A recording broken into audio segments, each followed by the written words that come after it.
హిందుత్వమే నా శ్వాస అన్నారు కేంద్ర మంత్రి బండి సంజయ్. తన నోటి నుంచి హిందుత్వం ఆగిపోతే నా శ్వాస ఆగిపోయినట్లేనన్నారు.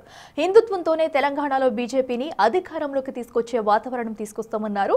ముస్లిం, క్రిస్టియన్ అనే తేడా లేకుండా మోడీ ప్రభుత్వం అందరికీ సంక్షేమ పథకాలు అందిస్తుందన్నారు. అయినా సరే మైనార్టీలు ఎందుకు బీజేపీకి ఓట్లు వేయడం లేదన్నారు. 12% ముస్లింలు ఒకటైతే తప్పులేనిది 80% హిందువులంతా ఓటు బ్యాంకుగా మారితే తప్పేంటన్నారు కేంద్ర మంత్రి బండి సంజయ్. బండి సంజయ్ నోటు నుంచి హిందుత్వం ఆగిపోయిన రోజు నా శ్వాస ఆగిపోతుందన్న. హిందుత్వం ఆగిపోయిన రోజు అదే నా చివరి శ్వాస అని రాసి పెట్టుకోండి. ఇలా భారతీయ జనతా పార్టీ మూల సిద్ధాంతం హిందుత్వం. వాళ్ళ పండిత్ దీన్ దయాళ్ ఉపాధ్యాయ యొక్క ఆలోచన, ఆకాంక్ష చిట్ట చివరి వ్యక్తి కూడా సంక్షేమ ఫలాలు అందాలని చెప్పి అంత్యోదయ సిద్ధాంతానికి అనుగుణంగా హిందుత్వమే మూల సిద్ధాంతంగా వాళ్ళ భారతీయ జనతా పార్టీ ఈ దేశాన్ని 2-3 అధికారంలోకి వచ్చిన విషయాన్ని మనం గుర్తుంచుకోవాలి. ఎందుకు మాట్లాడేదంటే హిందుత్వం పహల్గాంలో అవయవాలు చూసి ఎన్కౌంటర్ చేసి చంపిరన్నా. ఎవరు చంపారు? ఎవరిని? ముల్దారం చూసి చంపిరన్నా. మంగళసూత్రం చూసి చంపారు. హిందుత్వం మాట్లాడడం వద్దా? హైదరాబాద్లో ముత్యాలమ్మ గుడిని గులగొట్టారన్నా. హిందుత్వం మాట్లాడడం వద్దా? హైదరాబాద్లో పెద్దమ్మ గుడిని గుల్చేసారన్నా. మాట్లాడడం వద్దా అన్న? నిజామాబాద్లో ప్రమోద్ అనేటువంటి కానిస్టేబుల్ రియాజ్ అంటోడు కాల్చి పొడిచి చంపిరన్నా. హిందుత్వం మాట్లాడడం వద్దా అన్న? హైదరాబాద్లో గోరక్షకుడు సోను సింగ్ మీద ఇలా ఇబ్రాహిం అంటాడు కాల్పులు జరిపిండన్నా గోరక్షకుల మీద. మాట్లాడాలా వద్దా అన్న? ఇలా హైదరాబాద్ డీసీపీ చైతన్య మీద ఇవాళ అన్సారీ అనేటువంటి మూర్ఖుడు ఇవాళ కత్తితో దాడి జరిపి చంపే ప్రయత్నం చేసినట్టు. మాట్లాడాలా వద్దా అన్న? ఈ దేశంలో మత మార్పులు జరుగుతున్నాయి. హిందుత్వం మాట్లాడాలా వద్దా? ఇవాళ కాంగ్రెస్ వాళ్ళు, బీఆర్ఎస్ వాళ్ళు, బ్రిటిష్ వాళ్ళు లెక్కనే ఇవాళ హిందువులను బానిసలుగా చూస్తుంటే ఆ బానిస బతుకుడా హిందువుల పడ చైతన్యం తీసుకొచ్చి హిందువులందరినీ ఓట్ బ్యాంక్ మార్చుడా ఒక్కసారి ఆలోచించడానికి వాళ్ళు. వారణాసి సినిమా ఫంక్షన్లో హనుమంతుడి గురించి చేసిన వ్యాఖ్యలతో చిక్కుల్లో పడ్డారు డైరెక్టర్ ఎస్ఎస్ రాజమౌళి. ఈ క్రమంలోనే రాజమౌళికి స్ట్రాంగ్ వార్నింగ్ ఇచ్చారు బీజేపీ నేత చీకోటి ప్రవీణ్. వారణాసి సినిమా ఫంక్షన్లో ఆయన మాట్లాడిన కామెంట్లపై మండిపడ్డారు చీకోటి. అహంకారంతో వెళితే నీ పతనం ఖాయమన్నారు. దేవుడి పేరుతో సినిమాలు తీసి డబ్బులు సంపాదించే రాజమౌళి ఇలా మాట్లాడడం తగదన్నారు. ఎస్ఎస్ రాజమౌళి వెంటనే హిందువులకు క్షమాపణ చెప్పాలన్నారు చీకోటి ప్రవీణ్.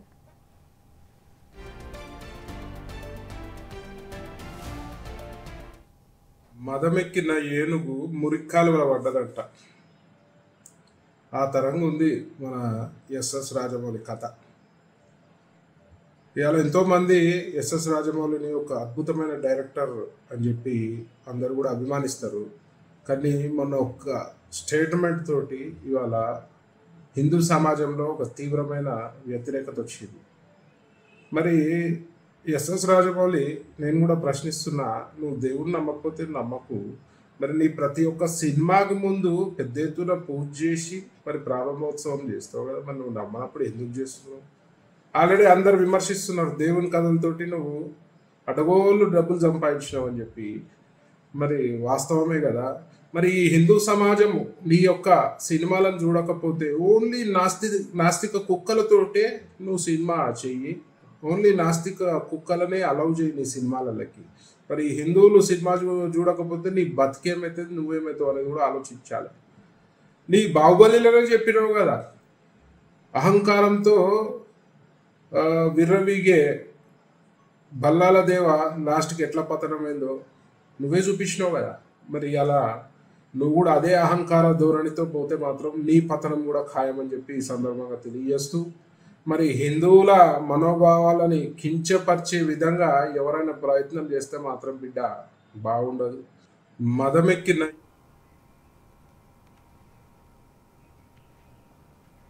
ఇక రాజమౌళి చేసిన వ్యాఖ్యలకు కౌంటర్ ఇచ్చారు బీజేపీ నేత మాధవిలత. బాహుబలి సినిమాలో ప్రభాస్తో శివలింగాన్ని ఎత్తించి కోట్లు సంపాదించారని అన్నారు.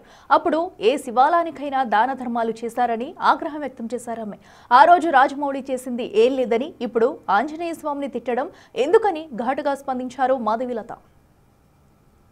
అయ్యా రాజమౌళి గారు, మీకు ఇబ్బంది కలిగింది, మీ వీడియో రకరకాల చోట్లకి ఏదో ఇబ్బంది ఉండగలిగి మీరు రిలీజ్ చేయలేకపోయారు. ఎవరి కష్టాలు వాళ్ళకు ఉంటాయి, కాదనట్లేదండి. కానీ ఆంజనేయ స్వామి వినకుండి నడిపిస్తాడు అని మీ నాన్నగారు అన్నారు. అది ఇప్పుడు భావ్యంగా అనిపించట్లేదు మీకు అన్నారు కదా. పోనీ బాహుబలి సినిమాలో కోట్లు సంపాదించారు కదండి శివలింగాన్ని ఎత్తిపించి పాపం ప్రభాస్ గారితో. అప్పుడేమన్నా శివుడి మీద ఏమైనా దానకం చదివారా మీరేమన్నా? ఏ శివాలయానికి ఏమైనా దాన ధర్మాలు చేశారా? ఆ రోజు చేసింది లేదు, ఈ రోజు తిట్టుకోవడం ఎందుకండి ఆంజనేయ స్వామిని చెప్పండి.